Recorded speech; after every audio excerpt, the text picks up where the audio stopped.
Lobarks, what are you doing up here? What do you think of this while you're walking around?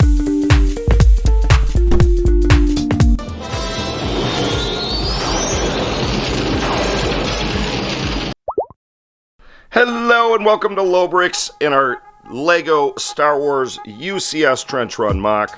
And we have a ton of stuff we have to do today. First, I'm going to finish the greeble on the remaining 3 plates where the TIE fighters are currently sitting. Greeble.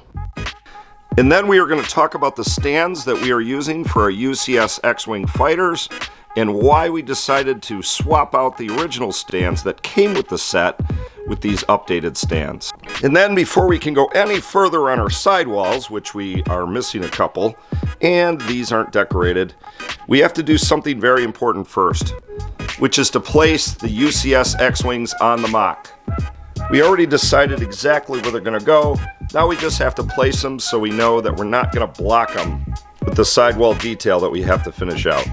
And we are getting close. See all that junk back there? We're soon going to be hanging some backdrops, a Starfield backdrop, so you don't see all that nonsense. And I would say, we only got a few episodes left before we're done. Obviously, we have to do the sidewalls. But we are getting near the end. So with that, let's get building. Alright, first things first, I have to take these sidewalls down so I can get to my TIE fighters back there and get them out of the way. And with the sidewalls out of the way, we can move the TIE fighters. But before I move them, I am going to mark the edges where the greeble can start and stop, so we know exactly where to put the decoration on the bottom plate and where not to. So let's get these TIE fighters out of the way. Let's get these plates out of here and do our final decorating of the bottom of the trench. Alright, so normally I will hyperlapse these individually, but today I'm just going to do all 3 at the same time because we got to get going here.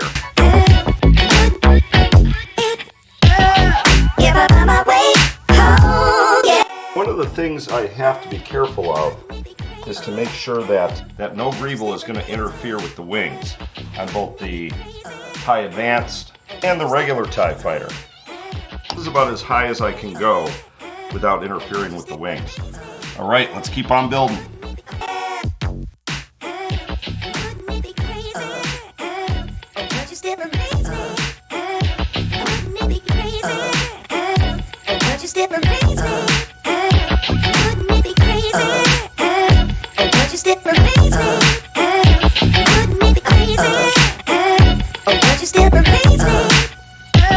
Alright, we are ready to put down the TIE fighters,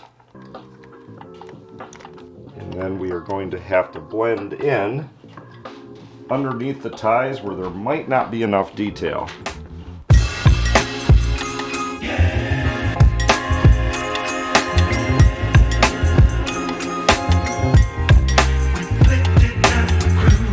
Alright, I think we are good to place the new panels on the board and put the TIE fighters back.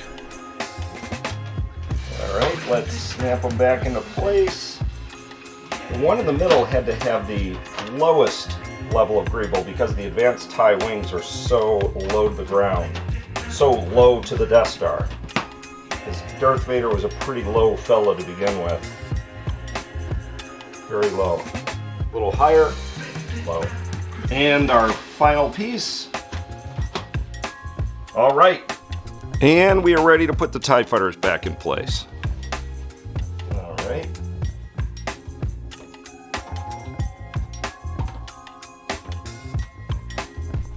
All greebled underneath. Looking really good. So that is pretty much going to do it for the bottom of the trench. Except we're missing some X-Wings. So now we're going to talk about the bases of the X-Wings, put them on the trench, then put the sidewalls back up. So here is our UCS X-Wing base, but why did we have to build our own base? What was wrong with the base that it came with? Well, first things first, the black base it came with, which has the cool little placard that tells you all about the X-Wing. The problem is the X-Wing is facing at an upward angle. It's almost like it's taking off into space. And in the trench run, we needed to be parallel to the ground.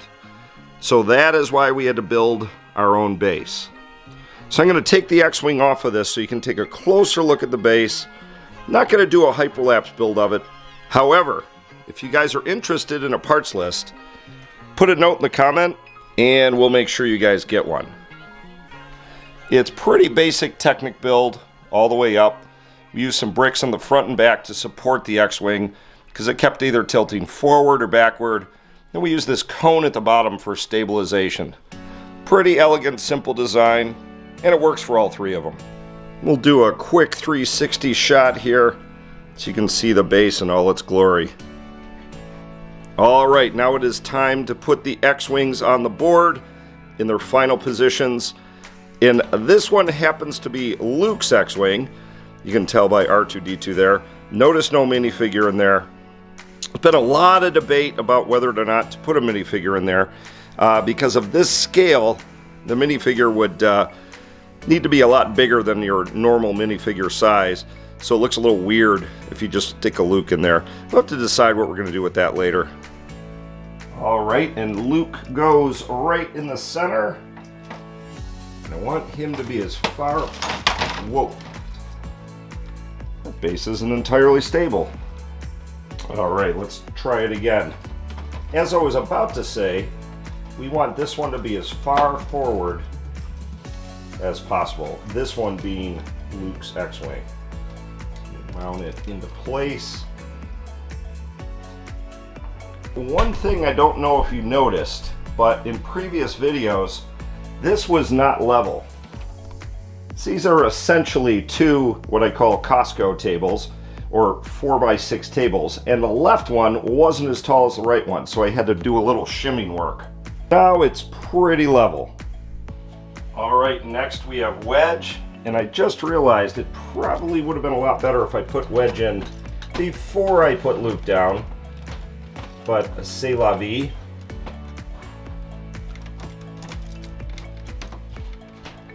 And we got to get Wedges back as far as possible, unlike Luke. And I think I need to shift Wedge a little right. I need to wedge him in there, if you will. Oh boy, I'm so sorry about that. Alright, there is Wedge. I still don't think that is far enough over, but that is a future leaky problem.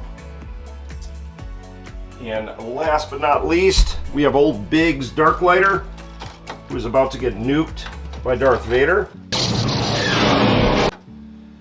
And he is starting to interfere with some of the sidewall components. So I am going to have to shift him a little left. Right about there. It is very tight quarters in here. Alright, so there are the three X-Wings. Red 5, which is Luke. Red 2, which is Wedge. And Red 3, which is Biggs. Closely followed by the TIE Fighters. And the distance isn't too bad between the X-Wings and the TIEs, but I think the X-Wings are pretty cramped in here. So we'll have to think about how to handle that. Maybe we move some forward or back. Again, future Leaky's problem. But that is going to about do it for this week.